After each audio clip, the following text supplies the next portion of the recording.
Apologize, we're having camera trouble today. We'll pick up with the quotation out of Exodus 19:6. This is a passage that has a very important role to play in the Old Testament. This passage appears right before the Ten Commandments and the Mosaic Covenant as a whole. And so it's an introduction to the covenant that God has established with ancient Israel. You are a chosen people, it says. Chosen. You're not rejected. God affirms you. God supports you. God encourages you, and God challenges you. You are a royal priesthood. Royal, important, divine, significant, priesthood, an office of service. This is one of the passages that we get our idea of the priesthood of all believers from. We provide spiritual service to others. We pray for them. We help them in physical ways. We encourage them to grow spiritually and help them out as we can. We are a holy people. We are a people separated from the world, but yet called to minister to the world. We're holy, like God is holy. And we're God's own people, not connected with any other deity or would-be deity, but we are God's own people.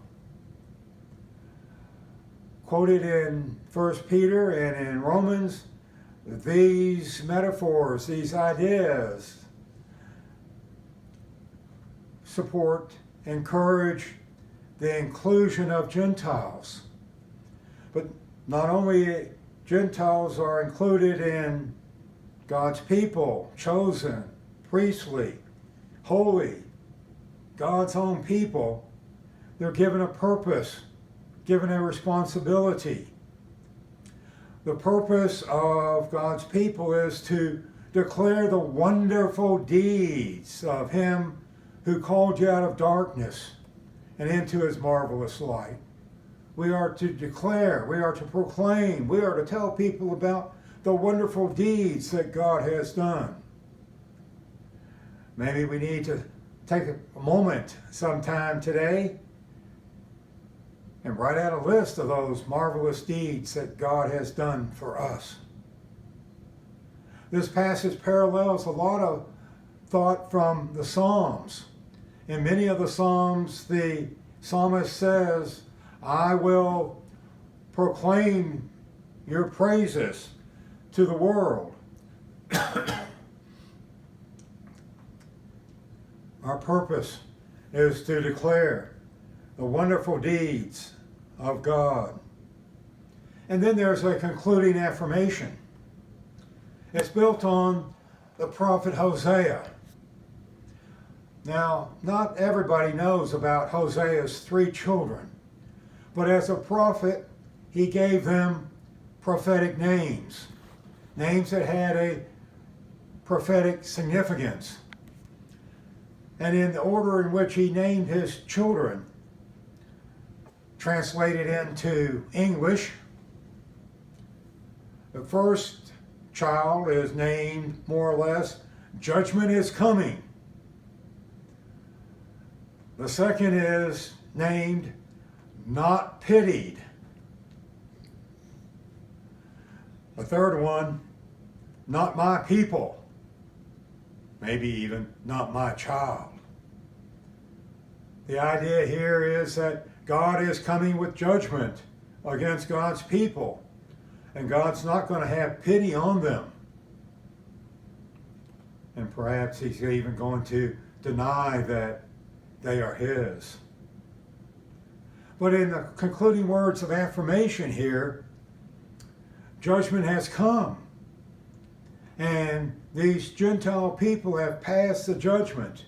They see that Jesus is precious. They've been baptized. And they're growing in the faith. Whereas the second child was not pitied. The Gentiles received mercy and grace from God. And the third of Hosea's children, not my people, not my child. The Gentiles are now identified as my people, my people. The passage in whole has indicated that the church is a unity. There are Gentile believers and there are Jewish believers. There are believers of all persuasion. Nowadays, we can argue that God's church embraces all God's people. There's a unity, although we not often recognize it. But we are all part of God's people. Jew, Gentile, whatever. We hold Jesus precious, and we are part of God's people. Thank you.